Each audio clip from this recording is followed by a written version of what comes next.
So this video is another one where I had, very minimal interaction with because I did not make the product that we're doing today. One of the soap apprentices did. But before we talk about what that product is, hi, I'm Mrs. Soap and Clay. Let's make stuff.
How's it going, sudsers? Welcome back to the channel. You are at Soap and Clay, where we make all the soapy things. And today we are making not soap.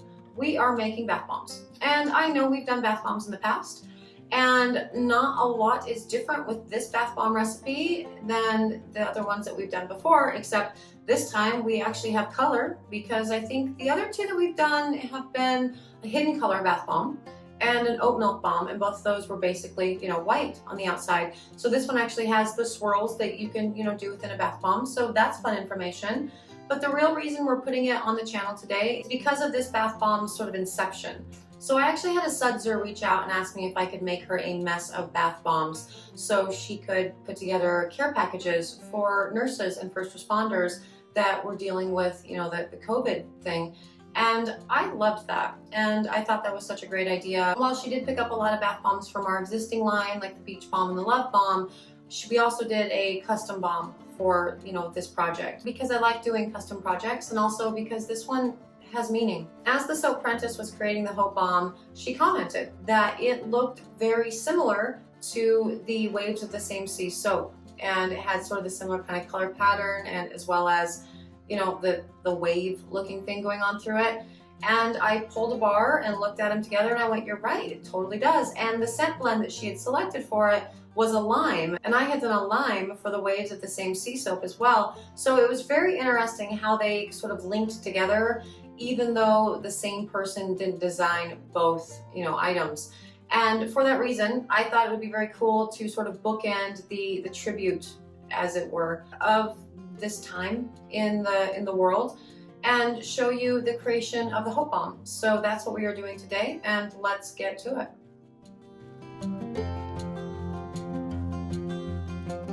So today we are making bath bombs, and not just any kind of bath bomb. We are making the Hope Bomb.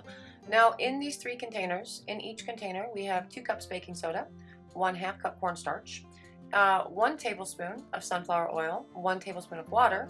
And then also, George May has added the 1 tablespoon of a key lime blend that she has selected for these bath bombs. Now, we made them once before, again for a wholesale, essentially, sudser that wanted to make some care packages for nurses and first responders. And so this is take 2 with all of this, after we realized that it actually does match the COVID bar. So we wanted to, make a video and check it out. We have, a soap and a bath bomb, and that was completely accidental and not really a thing. But yeah, you are going to want to mix all of the liquid ingredients really well throughout your dry ingredients for this step, and then we'll move on to coloring.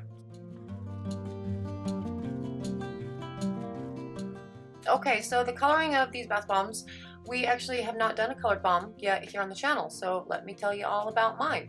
We actually use micas that are cut with cornstarch. And the reason we cut the cornstarch into the micas is because it does make it easier to disperse throughout the batch. And that's really important, because when you're dealing with micas, it can be kind of a pain in the butt to work with just in their, sort of undiluted form. But here, I mean, look how beautiful. You cut it with a little bit of cornstarch. It also helps out with the balancing of the skin's pH and making sure that we don't get any irritation or weird things going on in our nether regions. And also it extends the length of the fizz within the bath bomb itself, which is great. So yes, our micas are cut with cornstarch in order to incorporate them. These are the micas that we use in the class, in all of our bath bomb classes as well at the shop, because again, it's easier to work with than just straight micas. 2-color bath bombs, at home or whatever, you can use, like FD&Cs or lakes or dyes. Just keep in mind that with FD&Cs or lakes or dyes, you can stain your skin or your tub if you are not careful, so keep your usage rates nice and low.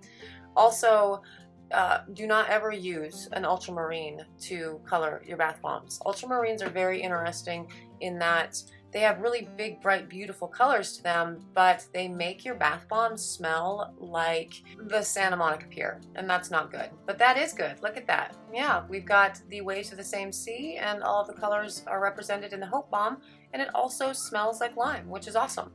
Now, the last step that we do in a bath bomb recipe is we add the citric acid. And I know it's a dry ingredient, so you should totally add that with the dry ingredients, but not so. Not so. This is the best pro tip that, bath bomb makers don't want you to know is, you put your citric acid in absolutely last, and that ensures that your batch is not too dry when it's time to actually do the molding, which is, good, because working with dry bath bomb powder is not fun, and more often than not, it leads to bath bomb problems after the cure. So they're crumbly, or they're fragile, or they just, suck. So yeah, biggest pro tip ever, put your citric acid in absolutely last, after you've scented them, after you have your water and your oils in, after you've colored them. Citric acid goes in right before you start molding. Now, for this particular mold process, we are going to take a little bit of each color and just give it a little swirl inside the mold, and then continue that process, building the colors in the mold as we go until we have a nice mound on the inside there, and then we just gently press that down. And then we're going to do the exact same thing to the other side. So we're going to take the 3 colors, give it a swirl, continue to add the colors in until the mold is full and there's a mound, and then we will press it down into the mold again. And so you have your 2 sides that are ready to go, which is, great. And after that, though, if you were to just take those 2 sides that have been pressed into, the molds and put them together, they're not gonna stick to each other. So after you have those 2 sides, you're then going to take a portion of one of your colors, does not matter which, it's in the middle, nobody will see it, and you're going to create a 3rd mound, and that's going to act as the glue to hold your bath bombs together. And then you're going to do the squeezing and the banging of the things, and it's all a lot of fun. It gets loud and messy at this point. I love it in workshops because this is the loudest and messiest part of the classes, and it's awesome. And then you're very carefully going to take it out of the mold, and you have a perfectly formed bath bomb that's ready to go. Looks great. Now, those will sit and dry for about 24 hours before we package them up.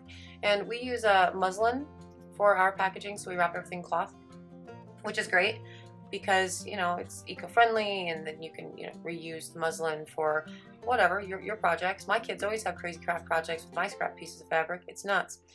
But it's a fun alternative to using, paper or plastic or whatever to wrap your bombs, and it still does a good job of keeping, all of the humidity and air and all of the things away from your bombs while they are sitting on the shelves to be sold. So that's good.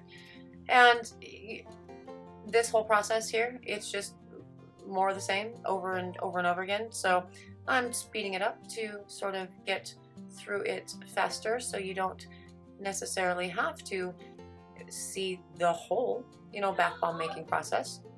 Now, a batch this size with the 3 buckets here, it makes about 15 bombs. So we usually get with a batch this size 16 bombs, which is good because you have the 15 that we wrap, and then the one that, is out for smelling and all that jazz. So it's cool. And a batch this size will take, I don't know how long it would take you actually. So we have contests at the shop, fairly often between, all of us to see who can, make a bath bomb batch the fastest and, whatever.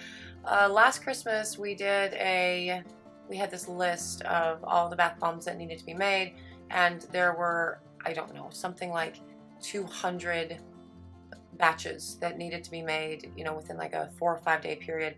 And so we got to where we were timing ourselves per batch to see exactly how long it took to do the things. And, then it became crazy because we like numbers and figuring things out. But for a batch this size, for someone who doesn't do bath bombs a whole lot, I would say you will probably take close to an hour to get this done. And that can be dangerous for your bath bomb powder longevity, because the longer that the bath bomb powder is sitting in these containers, right, and not molded, it's getting drier because you have the citric acid that has been put into it, and it is looking for every little piece of moisture it can find within this bath bomb batch. And it's also drawing moisture from the air, which is, particularly problematic for me because we are in the Pacific Northwest and there's a lot of moisture in the air. So you need to work very quickly, and so it takes a while to build up to a batch size that's anything bigger than this. Really, if you are wanting to get through these without, having any problems with the batch getting too dry. And that happens fairly frequently for the bath bomb classes at the shop, the workshops that we do a 5 bath bomb batch for that. And I tell everyone, at the beginning of it, that once the citric acid goes in, you have about 30 minutes of work time before the bath bomb powder is just too dry to do anything with. And so yeah, you do need to work, reasonably fast with your designs and whatnot to ensure that the last few bath bombs that you make are not so dry that they are not going to essentially withstand the drop test. And yeah, so I did speed this all up quite a bit because as it's the same process over and over and over again, and every single time it's a perfectly formed bath bomb because Georgia May is a machine. Look at that, it's beautiful. And yeah, these bath bombs are, again, they're going to set up in a crate and cure overnight. They're going to get nice and hard before we wrap them up and do anything with them. So when you are making bath bombs, I highly recommend you doing the same thing. Just avoid the temptation to go over and touch your bath bombs, an hour after you've made them. Because while they might look beautiful and ready to go, they're still pretty fragile for the first, 12 hours or so. So again, I just let them set up overnight before I do anything with them. And then they don't break because you don't want them broken. Although broken bath bombs still fizz and they're still awesome. So, if that happens, it's okay. But yeah, so that is the Hope Bomb. This blend ended up looking or smelling really, really great. And I really think it's a cool complement to the COVID bar, to the Waves of the Same Sea bar, which is a very bright lime. It's, lime with, it's like a sugared lime. And this one is more of a key lime, so it's lime with some vanilla in it. And it's like a sweeter scent than the really bright lime for the COVID. But together, I think they make a really nice pairing, and that's awesome. And it was, fun that it ended up, by happy accident, being sort of a matching, set there. So we decided to go ahead and do these for a while in the summer, and we'll have these available in the summer line as one of the 4 new blends that we use or that we make. And it will be available not only in this form, but also as a gift set along with the Waves of the Same Sea. And this is the very last bomb to be made in this batch. And you see how the powder looks a little bit drier, actually quite a bit drier than the powder we were working with at the very beginning. So you see how quickly it does dry out. And again, that can be tough when you are making bath bombs. So work fast, work efficiently, do the thing. And I actually, look at Georgia, she's so good keeping everything so clean. I would have been dumping at this point just to get it into the mold and done with it. And she's great. And every single bath bomb she made was absolutely beautiful. Look at that, that's the Hope Bomb. And there you have it, the Hope Bomb. I really ended up loving this scent blend. It's not as bright of a lime as you get in the COVID bar in the Waves of the Same Sea, but it has more of a key lime finish to it, so a little bit sweeter, but it's completely delightful and I really enjoy it. The creation of the bath bomb, it's going to be kind of a standard recipe batch, but this particular recipe ensures that you will get a bath bomb that won't break or in shipping or in dropping it or anything like that. So it's a good one. You should do the thing. If you are interested in purchasing the Hope Bomb, you can do it. We actually do have this on our website for a limited edition bath bomb, available on its own in the summer line or also as a gift set combined with the Waves of the Same Sea bar, the COVID bar. So you can find those at soapandclay.com. If you are interested in your own custom bath bombs, you can totally do that. I have wholesale pricing set up for all of my sudsers, so the only requirement is you order an entire batch. So if you are interested in getting those wholesale prices and scoring some extra deals, send me a message. I'm happy to help out. And yeah, thank you so much for joining us for another round of 365 Days of Soap. I hope you enjoyed yourself. I hope you learned something. And if you did, definitely subscribe to the channel because we're doing this every day. And if you didn't, stick around anyway because eventually I'm going to tell you something you probably don't know. Anyway, again, thank you so much for joining us for another round and I will see you tomorrow. Bye.